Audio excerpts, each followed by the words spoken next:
Hey guys, and welcome to Quality Shot. As you probably have just seen if you have been watching the cricket today, myself and Benny just finished live streaming the second ODI between South Africa and Pakistan. South Africa just coming out on top by 17 runs. It was another pretty close encounter after the first ODI where it was decided on the last ball.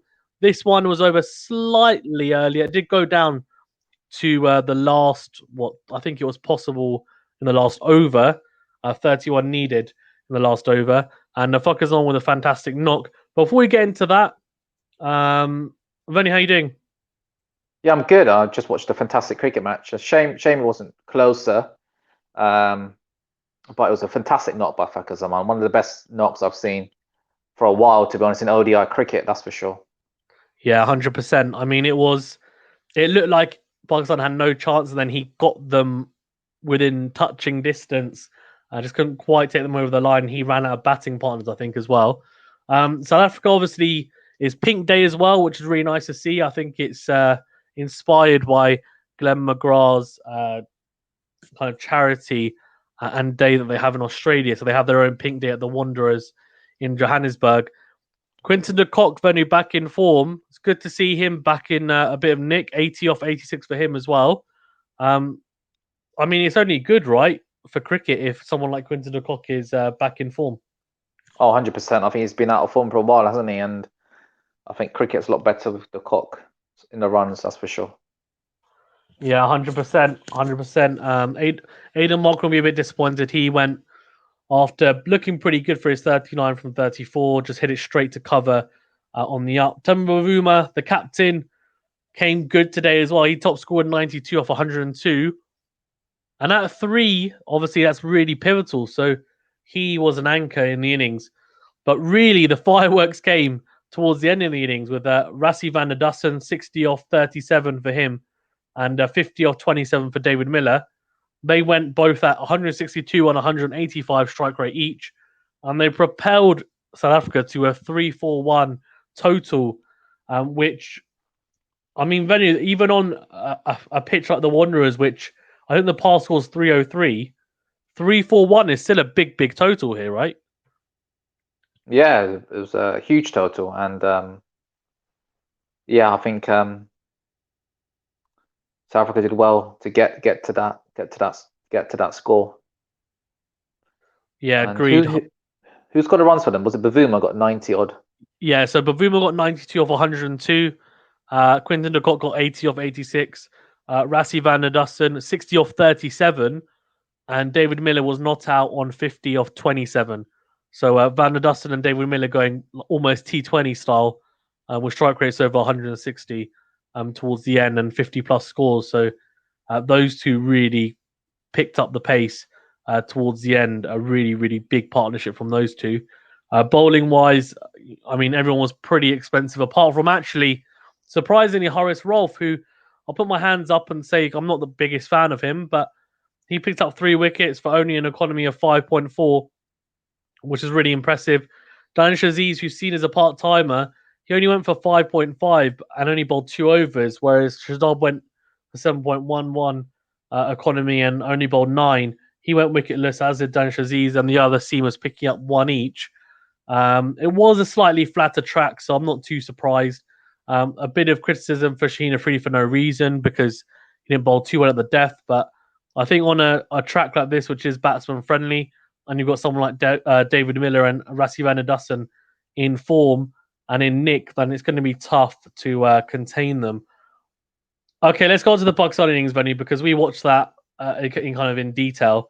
Now they have 3-4-2 to chase. I think we can both agree that we thought they wouldn't get anywhere near. What do you think, Benny? Yeah, 100. I thought halfway point we thought they weren't getting anywhere near. Even not even halfway, even after 35 overs, we thought not a chance. But I thought the way Fakhar Zaman played was unbelievable, and it's just a shame he wasn't really supported by his colleagues.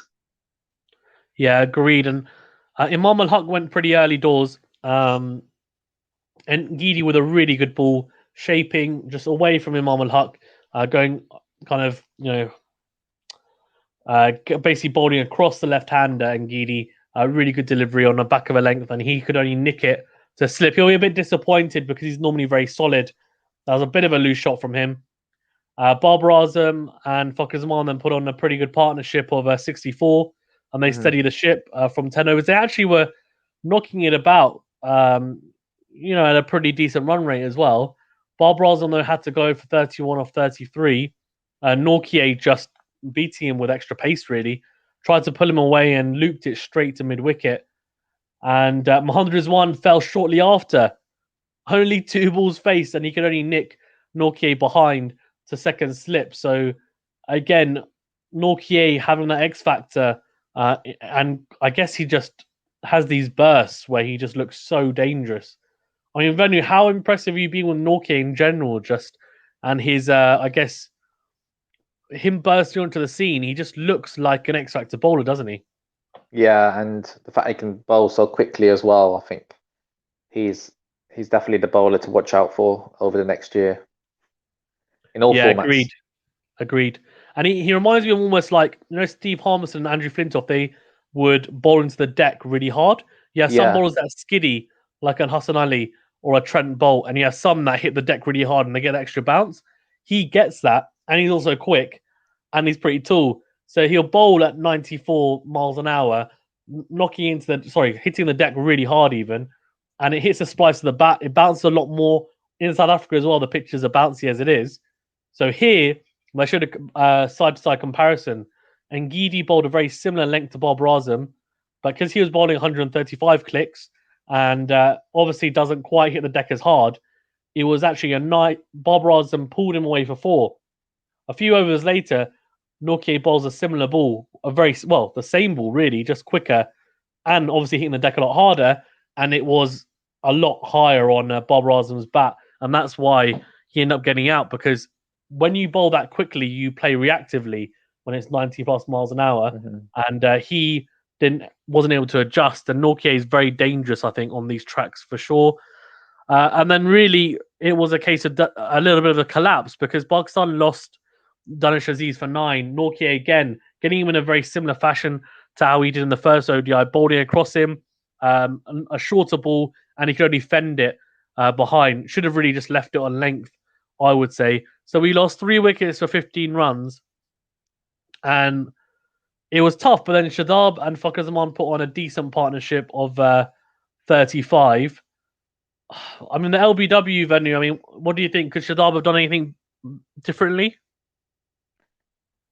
I didn't see it. What happened, Fizan? No, you did. We watched it. He went to sweep the ball, and he got trapped. Oh, LBW. I did. Oh, yeah. Yeah, I think he was trying to play across the line there, wasn't he? I think it was one of those shots that he probably didn't quite judge the length properly. And I think Shamsi got a bit more overspin than he was expecting. It dipped on him more than expected. And as you said, I think maybe not playing the right line as well. So he had to go, and that was at that stage. Pakistan 120 for 5 of 24 overs. So we're near the halfway stage, and we've only got 120.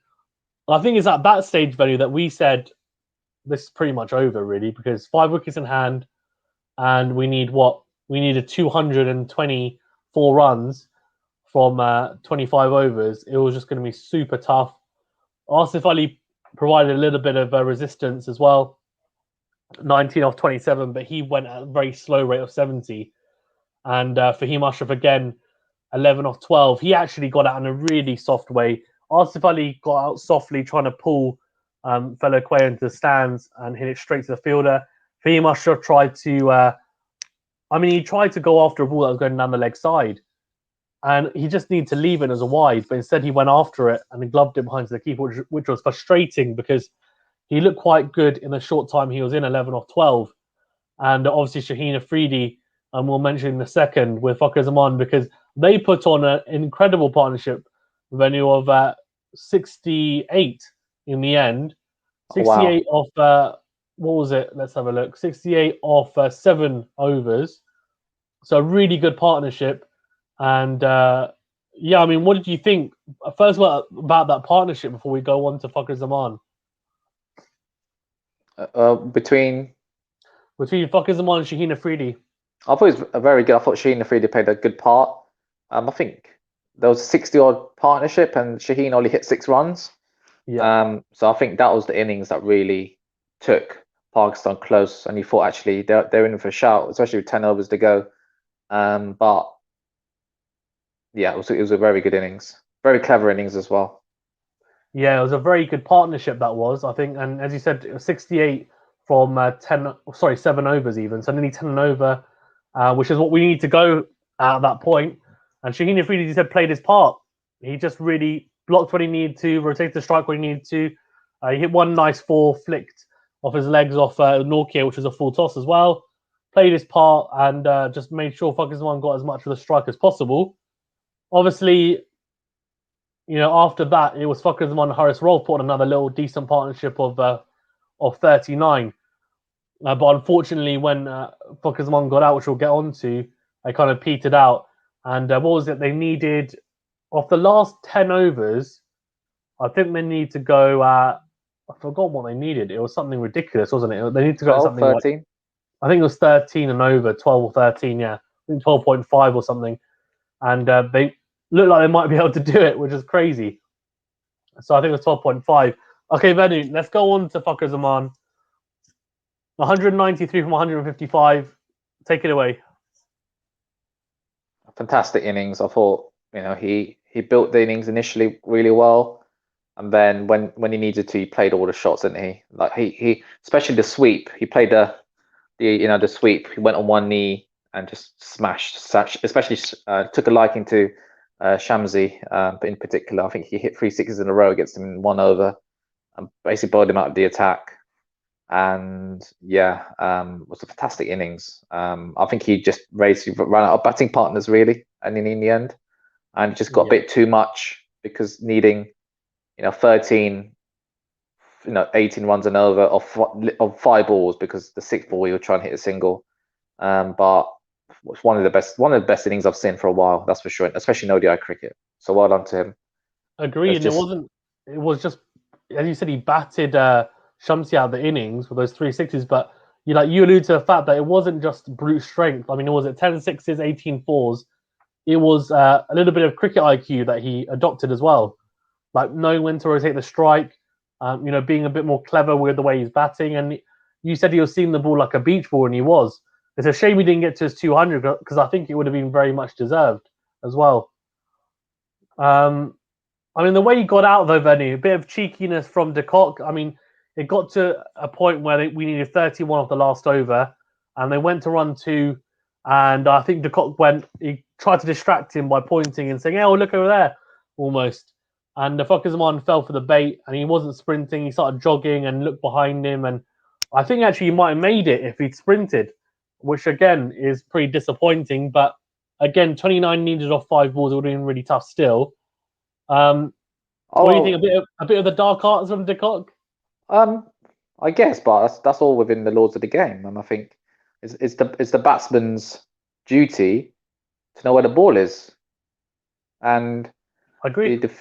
and yeah, I think I think de Kock played that very clever.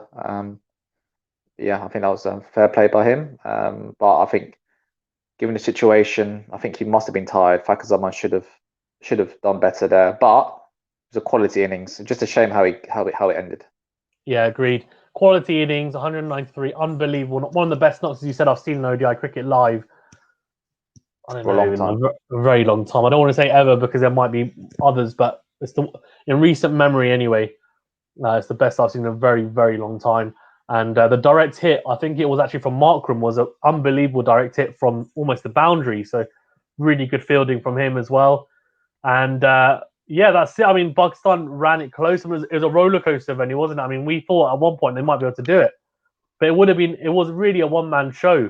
Fakhar Zaman getting 193. I mean, the high score after that was 31. So I think that kind of says it all. Yeah, 100%. Right. Actually, one thing I wanted to touch upon very briefly was Aidan Markram bowling 4 overs for 16. Now, that, considering Pakistan only lost by, what was it, 17 runs, that could have been a big difference. Do you think they missed a trick there, Venu, Pakistan, by not batting more aggressively against Aidan Markram, who's a part-time spinner? Yeah, I think so. I think they did. I think they did miss a trick by not attacking him more, but quite good captaincy from Bavuma to put Markram in and take some pressure, because I think if Shamsi, if Markram didn't have the ball, then maybe Shamsi maybe had to bowl a couple more. And given the match situation, Fakhar Zaman did take a liking to him, so it was quite a good captaincy to put a less experienced bowler when they weren't going at a high run rate. I think that was quite a clever move. Agreed. He stole some overs, didn't he, with him, which was it was disappointing, I think, from a Pakistan point of view, because he only went for one boundary and 4 and over, which at this level, I think we should really be going after him. And he had the best economy out of all the bowlers, which is crazy. I mean, Yeah. Rabada, obviously, good as always. Economy of only 4.3, picked up a wicket as well. But I think Nortje was probably the pick of the bowlers for me, Manu. 10 first, 63, 3 wickets, 6.3 economy. I mean, we touched upon him and how good he is, so I won't touch upon him too much. But I mean, he just looks like an X-Factor bowler. And Gidi and Felaquea were okay. As you said, Shamsi a bit expensive today. Okay, Yeah, I think agreed. that's all from me, Venu. Is there anything you want to touch upon before we wrap up? Not really. Just bring on the third and deciding ODI on Wednesday. Looking forward to it. 100%. We were going crazy when Fakhar Zaman was hitting those sixes, weren't we? We thought maybe it might happen, a bit of ecstasy. So nice little bit of excitement to have on a Sunday afternoon. But yeah, thank you very much, Ronnie, for being on. And yeah, really looking forward to seeing the third ODI on Wednesday. I think Pakistan will go into that probably the favourites, because Nortje, Rabada, the Kocks, David Miller, they're all going, and Gidi as well, I think, are all going into IPL quarantine, which is a bit of a shame, but it is what it is. Yeah, I don't want to go into the international versus like franchise cricket debate, but yeah, it is a shame, because I think it would have been nice for Pakistan to play the full strength side, but they'll still have a pretty decent side out. Let's see. I'm hoping Pakistan win that, which would be a really good series win. And then we've also got T20s as well. Okay, thank you very much, guys. And please do remember to like the video and subscribe to the channel. It really, really does help. Your support has been greatly appreciated. It really helps the channel grow. So please continue to do so. And share the videos if you think anyone is interested as well. Have a fantastic day, evening, morning, afternoon, wherever you are. And I'll see you on the next video. Thank you very much.